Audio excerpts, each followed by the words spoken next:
ఏడాదికి 10 లక్షల కోట్ల పెట్టుబడులు లక్ష్యం అట. అబ్బా, ఎంత ఘనంగా ఉంటుంది అంటే లక్ష్యం ఘనంగా పెట్టుకోవడంలో తప్పే ఉంది అట. తప్పు ఏం లేదు నాయన. 10 లక్షల కోట్ల పెట్టుబడులు ఏడాదిలో అని హెడ్డింగ్ పెడితే ఎవడైనా ఏమనుకుంటాడు, వచ్చేసినాయి అని అనుకోవాలనే కదా. ఈ మాయాజాలాలు, ఈ దినంకూళ్ళు ఈ మనకి నిజంగా తీసుకురావు. లాస్ట్ ఇయర్ అంటే లాస్ట్ ఆర్థిక సంవత్సరంలో ఎంత వస్తున్నాయి అంటే 20 లక్షల పెట్టుబడులు అని ఒక ఆయన అంటాడు, ఇంకొక ఆయన 10 లక్షలు అంటాడు, ఇంకొక ఆయన 5 లక్షలు అంటాడు. ఇవాళ రాసిన ఈ దినంలో 5.5 లక్షల కోట్ల పెట్టుబడులకు ఆమోదం తెలిపేసేసారు లాస్ట్ ఇయర్ అంట. గ్రౌండ్ అవ్వాలి కదా పెట్టుబడులు. ఒక పక్క ఆ వార్త రాకుండానే ఇంకో పక్క ఏమో ఎస్ఐపిబి సమావేశంలో 20,000 కోట్ల పెట్టుబడులకు ఆమోదము 50,000 ఉపాధి కల్పన అవకాశాలు. ఇది కూడా అవకాశాలే. ఈ ఎస్ఐపిబిదే రేపు ఎల్లుండి మళ్ళీ క్యాబినెట్ మీటింగ్ ఉంటుంది, అంటే మంత్రివర్గ సమావేశం. దాంట్లో ఎస్ఐపిబిలో తీసుకున్న నిర్ణయాలకి ఆమోదం, మళ్ళీ అదో హెడ్లైన్. ఆ హెడ్లైన్ తీసుకుని మళ్ళీ సిఆర్డిఏ నిర్ణయాలకి ఆమోదం. ఇలా కనికట్టు మాయాజాలం. మనం పదే చెప్పుకుంటున్నాం, వాళ్ళు పదే రాయగలిగింది, మనం పదే చెప్పుకుంటే తప్పే ఉంది. 10 లక్షల కోట్ల పెట్టుబడులు.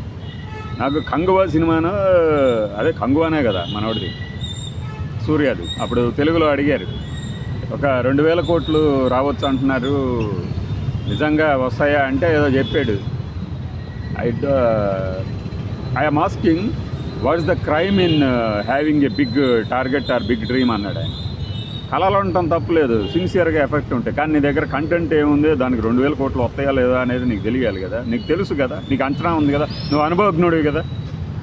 మనకి ఎంత భారీగా పెట్టుబడులు వస్తాయి అనుకుంటే ఎంత గ్రౌండ్ అవుతున్నాయి అన్నది మనకు తెలియాలి కదా.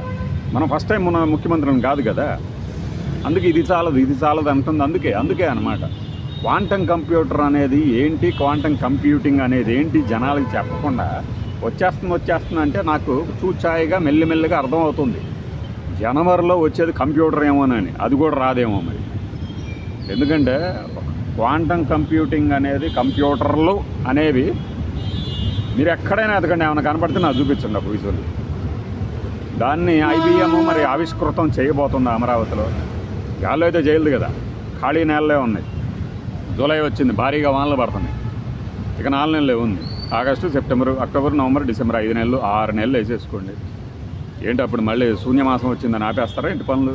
ఇప్పుడు జోరుగా సాగుతున్నాయి కదా. వర్షం పడ్డా కూడా ఆగకుండా ఉండటానికి అదేం వ్యవసాయం కాదు కదా, మరి ఎలా? అందుకే ఉంటుంది లక్ష్యం భారీగా ఉండొచ్చు, కానీ మనం అసలు చిత్తశుద్ధి లేని లక్ష్యాలు ఎలా ఫలిస్తాయి? బాయ్.